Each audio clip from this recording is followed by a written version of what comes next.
ಈಗ ತಾನೇ ನಿರ್ಗಮಿಸಿದಂಥ ನಮ್ಮ ಪಕ್ಷದ AICC ಪ್ರಧಾನ ಕಾರ್ಯದರ್ಶಿಗಳಾದಂಥ ಶ್ರೀ ವೇಣುಗೋಪಾಲ್ ಅವರ, ಪ್ರದೇಶ ಕಾಂಗ್ರೆಸ್ ಸಮಿತಿಯ ಅಧ್ಯಕ್ಷರಾದಂಥ ಶ್ರೀ DK ಶಿವಕುಮಾರ್ ಅವರ, ನಮ್ಮ ರಾಜ್ಯದ ಉಸ್ತುವಾರಿಗಳು ಪ್ರಧಾನ ಕಾರ್ಯದರ್ಶಿಗಳು ಆದಂಥ ರಣದೀಪ್ ಸಿಂಗ್ ಸುರ್ಜೇವಾಲಾ ಅವರ, ಇನ್ನೊಬ್ಬರು ಪ್ರಧಾನ ಕಾರ್ಯದರ್ಶಿಗಳಾದಂಥ AICC ಶ್ರೀ ನಾಸೀರ್ ಹುಸೇನ್ ಅವರು, ಕಾರ್ಯಾಧ್ಯಕ್ಷರಾದಂಥ KPCC ಶ್ರೀ ಚಂದ್ರಶೇಖರ್ ಅವರ,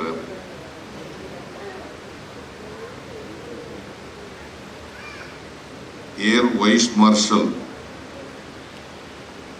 ಶ್ರೀ ಅಜಿತ್ ಜಾವಿದ್ ಅವರ, ಏರ್ ವೈಸ್ ಮಾರ್ಷಲ್ ನಾಗರಾಜ್ ಅವರ, ಮೇಜರ್ ಜನರಲ್ ಬಸವರಾಜ್ ಇಗಿಂಚಿ ಅವರ, ಲೆಫ್ಟಿನೆಂಟ್ ಜನರಲ್ ಪ್ರಸಾದ್ ಅವರ, ರೇರ್ ಅಡ್ಮಿರಲ್ ಸಂಪತ್ ಗೋಪಾಲ್ ಅವರ,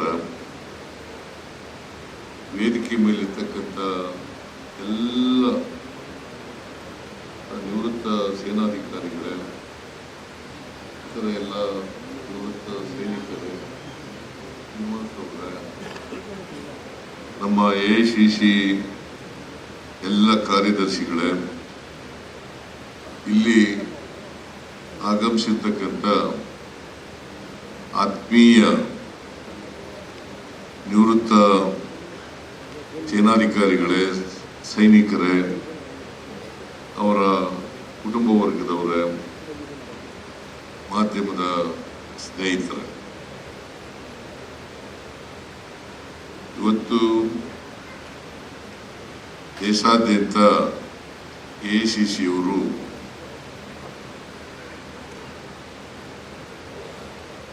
ಜೈ ಹಿಂದ್ ಸಭಾ ಕಾರ್ಯಕ್ರಮವನ್ನು ಏರ್ಪಾಡು ಮಾಡಿಕೊಂಡಿದೆ. ಕರ್ನಾಟಕದಲ್ಲೂ ಕೂಡ ಈ ಜೈ ಹಿಂದ್ ಸಭಾ ಕಾರ್ಯಕ್ರಮ ನಡೆದಿದೆ. ಈ ಕಾರ್ಯಕ್ರಮದಲ್ಲಿ ಅತ್ಯಂತ ಸಂತೋಷದಿಂದ ನಾನು ಭಾಗಿಯಾಗಿದ್ದೆ. ನಾನು ಮೊದಲಿಗೆ ಪ್ರದೇಶ ಕಾಂಗ್ರೆಸ್ ಸಮಿತಿ ಅಡಿನಲ್ಲಿ ನಡೀತಾ ಇರ್ತಕ್ಕಂಥದ್ದು ಬಹಳ ಸಂತೋಷದ ವಿಚಾರ. ಇದನ್ನ ಇಷ್ಟೊಂದು ಅಚ್ಚುಕಟ್ಟಾಗಿ ಏರ್ಪಾಡು ಮಾಡಿರ್ತಕ್ಕಂಥ ಪ್ರದೇಶ ಕಾಂಗ್ರೆಸ್ ಸಮಿತಿಯ ಅಧ್ಯಕ್ಷರಿಗೆ, ಎಲ್ಲ ಪದಾಧಿಕಾರಿಗಳಿಗೂ ಕೂಡ ನಾನು ನಮಸ್ಕಾರಗಳನ್ನು ಹೇಳಲಿಕ್ಕೆ ಬಯಸ್ತಾ ಇದ್ದೇನೆ. ಈ ಕಾರ್ಯಕ್ರಮ ಬಹಳ ಅಚ್ಚುಕಟ್ಟಾಗಿದೆ. ನಾನು ನಿರೀಕ್ಷೆ ಮಾಡಿರಲಿಲ್ಲ ಇಷ್ಟೊಂದು ಜನ ಸೈನಿಕರು ಸೇರ್ತಾರೆ, ಈ ಕಾರ್ಯಕ್ರಮ ಇಷ್ಟೊಂದು ಅಚ್ಚುಕಟ್ಟಾಗಿ ನಡೀತದೆ ಅಂತಕ್ಕಂಥದ್ದು ಕೂಡ ನನಗೆ ನಿರೀಕ್ಷೆ ಮಾಡಿರಲಿಲ್ಲ. ಆದರೆ ನನ್ನ ನಿರೀಕ್ಷೆಗೂ ಮೀರಿ ಮಲ್ಲಿಕಾರ್ಜುನ ಅವರು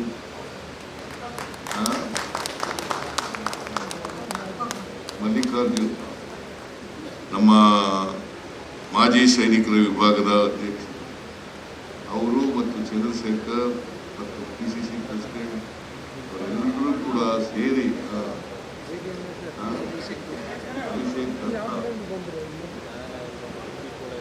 ಅವರೆಲ್ಲರೂ ಕೂಡ ಶ್ರಮ ವಹಿಸಿ ಬಹಳ ಜವಾಬ್ದಾರಿಯಿಂದ ಇಂಥ ಒಂದು ಕಾರ್ಯಕ್ರಮವನ್ನು ಏರ್ಪಾಡು ಮಾಡಿದ್ದಾರೆ. ಅವರೆಲ್ಲರಿಗೂ ಕೂಡ ನಾನು ಮತ್ತೊಮ್ಮೆ ಧನ್ಯವಾದಗಳನ್ನು ಹೇಳಲಿಕ್ಕೆ ಬಯಸ್ತಾ ಇದ್ದೇನೆ. ನಾನು ಹೆಚ್ಚು ಮಾತನಾಡಲಿಕ್ಕೆ ಹೋಗಲ್ಲ, ಬಹಳ ಸಮಯ ಆಗಿದೆ. ಭಾರತ ಮತ್ತು ಪಾಕಿಸ್ತಾನ ವಿಭಜನೆ ಆದಾಗಿಂದಲೂ ಕೂಡ ನಮಗೂ ಪಾಕಿಸ್ತಾನಕ್ಕೂ ಕೂಡ ತಿಕ್ಕಾಟ ಇದ್ದೇ ಇದೆ.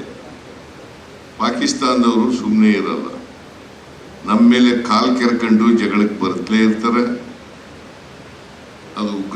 ಸಾಕೊಂಡಿದ್ದಾರೆ. ಆ ಉಗ್ರರನ್ನ ಮಟ್ಟ ಹಾಕ್ತಕ್ಕಂಥದ್ದು ನಮ್ಮೆಲ್ಲರ ಜವಾಬ್ದಾರಿ, ಕರ್ತವ್ಯ. ನೀವೆಲ್ಲ ಸೈನಿಕರಿದಾರಲ್ಲ, ಈ ದೇಶದಲ್ಲಿ ನಾವು ಶಿಕ್ಷಕರನ್ನ, ಆಹಾರ ನೀಡೋರನ್ನ, ಮತ್ತೆ ವೈದ್ಯರನ್ನ, ತಂದೆ ತಾಯಿಗಳನ್ನ ನೆನ್ಕೊಳ್ಳೋ ರೀತಿಯಲ್ಲೇ ಸೈನಿಕರನ್ನು ಕೂಡ ನೆನ್ಕೊಳ್ತೀವಿ. ನೀವು ಯಾವಾಗಲೂ ಕೂಡ ಸ್ಮರಣೀಯರು. ಯಾಕಂದ್ರೆ ಈ ದೇಶದ ಸಾರ್ವಭೌಮತೆ ಇರಬೇಕಾದ್ರೆ, ಈ ದೇಶದ ಒಗ್ಗಟ್ಟಿರಬೇಕಾದ್ರೆ, ಈ ದೇಶದ ಜನರ ರಕ್ಷಣೆ ಆಗ್ಬೇಕಾದ್ರೆ, ಈ ದೇಶದ ಜನರ ಆಸ್ತಿಪಾಸ್ತಿಗಳು ರಕ್ಷಣೆ ಆಗ್ಬೇಕಾದ್ರೆ ನೀವೇ ಕಾರಣ ಅಂತಕ್ಕಂಥದ್ದನ್ನು ನಾನು ಹೇಳಿಲಿಕ್ಕೆ ಬಯಸ್ತಾ ಇದ್ದೇನೆ, ಸ್ಮರಿಸ್ಕೊಳ್ಳಿಕ್ಕೆ.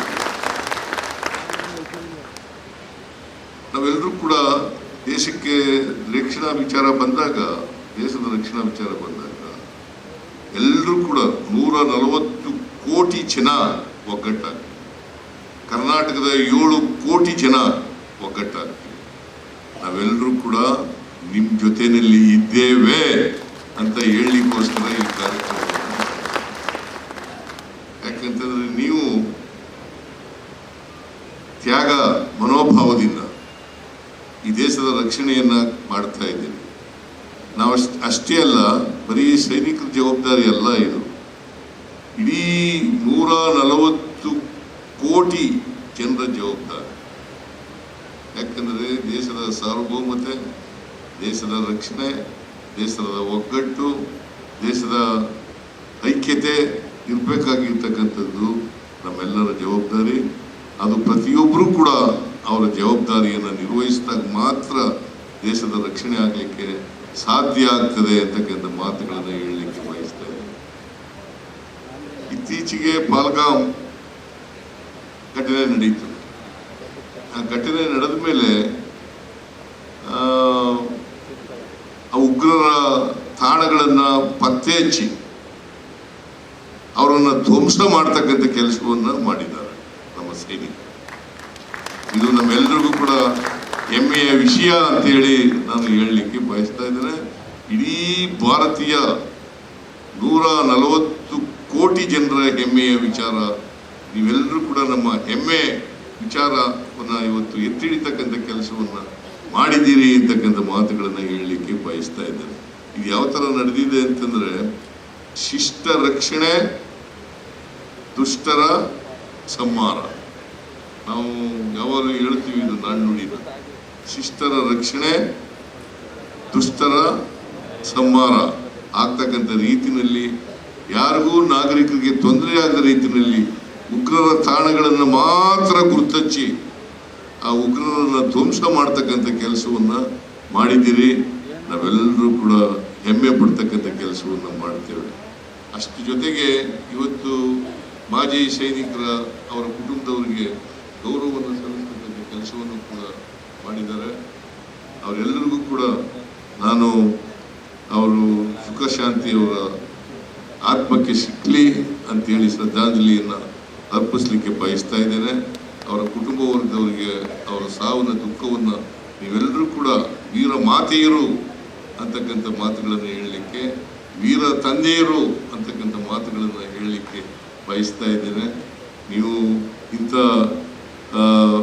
ದೇಶ ಕಾಯ್ತಕ್ಕಂಥವರಿಗೆ ಜನ್ಮ ಕೊಟ್ಟಿರಲ್ಲ, ಅದೇ ಒಂದು ನಮ್ಮೆಲ್ಲರ ಪುಣ್ಯ ಅಂತಕ್ಕಂಥ ಮಾತುಗಳನ್ನು ಹೇಳಲಿಕ್ಕೆ ಬಯಸ್ತಾ ಇದ್ದೇನೆ. ಅದರಿಂದ 2 ವಿಚಾರಗಳನ್ನು ನಾನು ಈ ಸಂದರ್ಭದಲ್ಲಿ ಹೇಳಲಿಕ್ಕೆ ಬಯಸ್ತಾ ಇದ್ದೇನೆ. ಒಂದು ಪತ್ರಿಕೆಯಲ್ಲಿ ವರದಿಯಾಗಿದೆ, ಮಿಲಿಟರಿ ಕ್ಯಾಂಟೀನ್ಗೆ ಎಕ್ಸೈಸ್ ಡ್ಯೂಟಿ ಹಾಕ್ತಾರೆ ಅಂತ ಹೇಳಿ. ಆಗಲ್ಲ.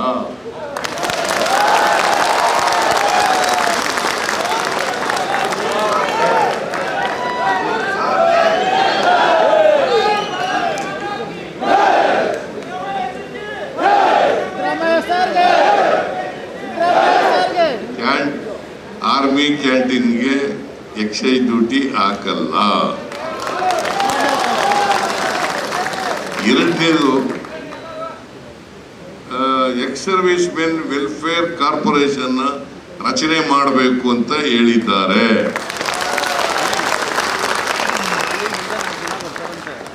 ಇನ್ನೂ ನಮ್ಮ ಸರ್ಕಾರ ರಚನೆ ಮಾಡಲಿಕ್ಕೆ ಎಲ್ಲ ಪ್ರಯತ್ನಗಳನ್ನು ಕೂಡ ಮಾಡುತ್ತೇವೆ.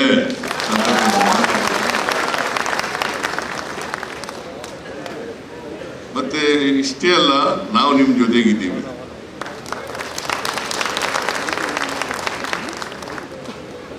ನೀವೆಲ್ಲ ದೇಶ ಜೊತೆಗಿದ್ದೀರಿ, ನಾವು ನಿಮ್ಮ ಜೊತೆಗಿದ್ದೀವಿ. ಇಷ್ಟನ್ನು ಹೇಳಿ ಮತ್ತೊಮ್ಮೆ ಮಾಜಿ ಸೈನಿಕರ ವಿಭಾಗದ ಅಧ್ಯಕ್ಷರಿಗೆ ಮತ್ತೆ ಪಾರ್ಟಿಗೆ ನನ್ನ ನಮನಗಳನ್ನು ಹೇಳಿ ನಿಮ್ಗೆಲ್ರಿಗೂ ಧನ್ಯವಾದಗಳನ್ನು ಹೇಳಿ ನನ್ನ ಮಾತು ಮುಗಿಸ್ತೇನೆ. ಜೈ ಹಿಂದ್, ಜೈ Karnataka. Thank you very much sir. ಯಾವಾಗಲೂ